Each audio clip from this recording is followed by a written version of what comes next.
Hey everyone, I'm Jessica Hartley, 28, currently working as a marketing executive at an innovative tech startup.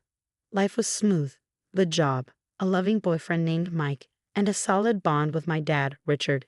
He's been my anchor ever since my mom passed away back in high school. But everything took a turn when Dad got sick, really sick, the kind of illness that makes you confront just how fragile life truly is. We were sitting in the doctor's office, and I could see the worry etched deep on Dad's face. The doctor began laying out the treatment plan. "Mr. Hartley, the procedure is intricate, but it's your best shot at recovery," he explained, his tone steady but serious. Dad nodded slowly, but I could see the calculations running through his mind. "And the cost?" he asked, barely above a whisper. When the doctor gave us the figure, my heart dropped. It was a sum beyond anything I'd ever imagined. But I squeezed Dad's hand without hesitation. "We'll figure it out, Dad. Don't worry," I assured him, even though my mind was already spiraling. That night, I found myself at the kitchen table, drowning in numbers. My savings, 401 potential loans, it was all on the line. Mike found me amidst the piles of paperwork, my eyes bloodshot from staring at the screen too long. "Babe, you need rest," he said softly, massaging my tense shoulders. I leaned into his touch. "I can't, Mike. I have to make this work for Dad." The following weeks were chaos. Between work, hospital visits, and phone calls, I barely had time to breathe. Dad's wife Diane and her daughter Brittany were around too, but something felt off. "We're so grateful for everything, Jessica," Diane would say, her perfectly manicured fingers tapping on her phone. "Brittany and I just feel so helpless." I forced a smile. "It's okay, Diane. We're family." But as the bills started stacking up, I couldn't ignore the nagging feeling that Diane and Brittany's help was more talk than action. Their support never seemed to extend beyond words. It was always thoughts, prayers, and well wishes while I struggled to keep us afloat financially. One night, after a long day of juggling work and hospital runs, I overheard Diane and Brittany whispering in the kitchen. "Mom, are you sure Jessica can handle all this?" "Maybe we should," Brittany began, but Diane cut her off. "Shh, honey. Let's not stir the pot.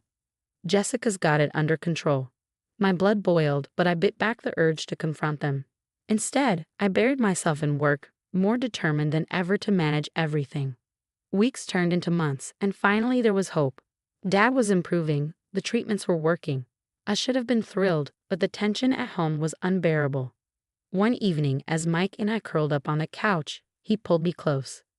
"You're amazing, Jess. What you've done for your dad, it's above and beyond." I gave him a weak smile. "I'm just doing what anyone would for their family." He shook his head. "No, not everyone would. I just hope they appreciate it." I wanted to believe they did, but there was this sinking feeling in my gut that wouldn't go away.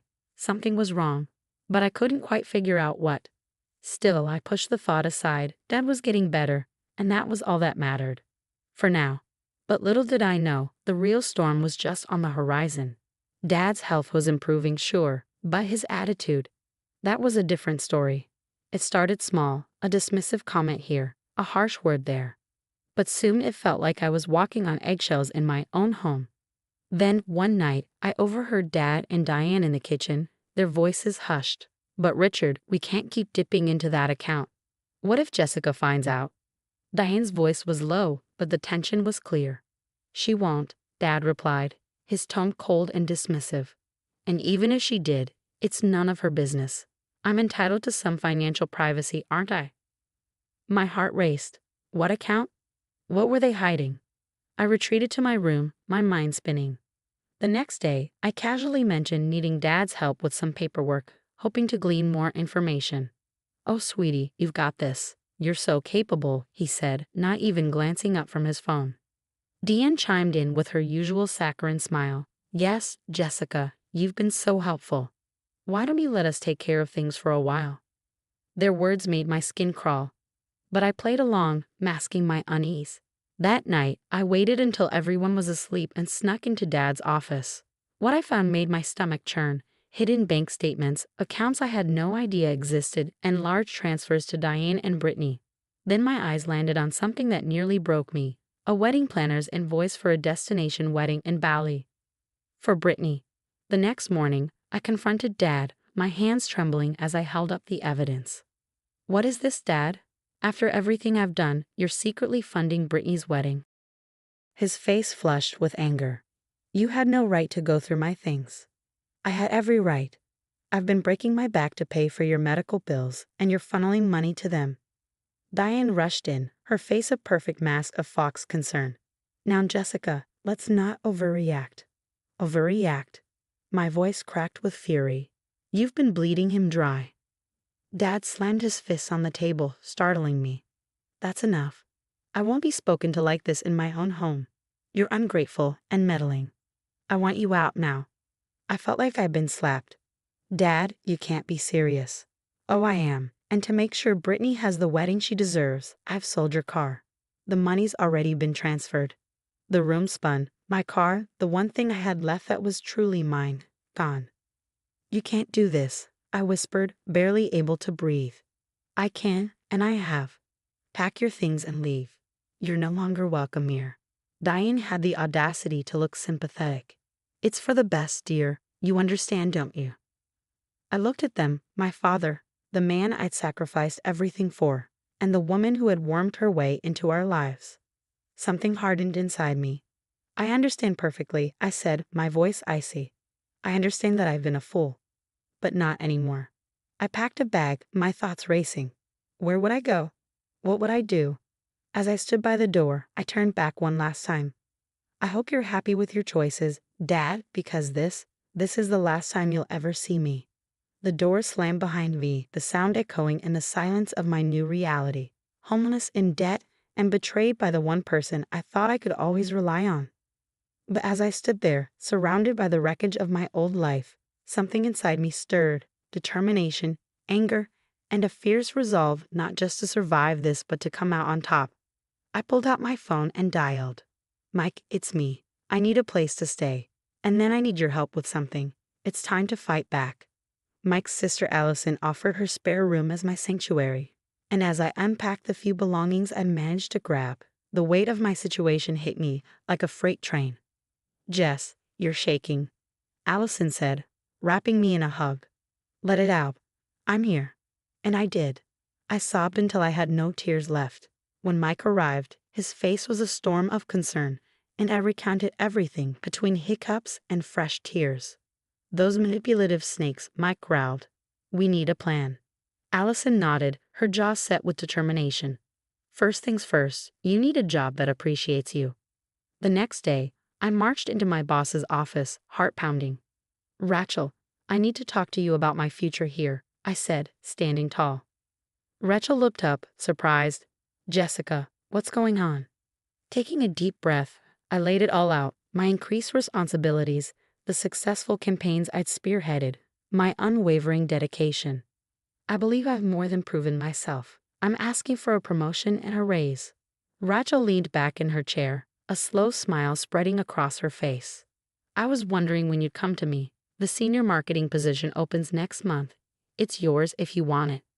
I walked out of that office feeling like I could conquer the world, but I knew it wasn't enough. That night, huddled around Allison's kitchen table, we brainstormed furiously. What about your social media skills? Mike suggested. You could freelance on the side. And just like that, my side hustle was born. I threw myself into work, hardly sleeping, but slowly, surely, my savings started to grow. Weeks passed. I was exhausted but determined. Then one night, as I pored over some old financial documents I had managed to save, something caught my eye. Guys, I called out, my voice trembling. I think I found something. Allison and Mike crowded around my laptop. What is it? Allison asked, peering at the screen. Look at these loan applications, I said, pointing. The numbers don't add up. And these tax forms. There's no way this is legal. Mike whistled low. Jess, this is serious. What are you going to do? I sat back, conflicted. I don't know. He's still my dad. A dad who kicked you out and sold your car. Allison reminded me softly. I nodded, feeling a sense of resolve solidify inside me. You're right. I need to do something. The next few days were a whirlwind of secret phone calls and anonymous tip-offs. I gathered every scrap of evidence I could find and packaged it neatly for the authorities. As I hovered over the send button on the final email, Doubt crept in.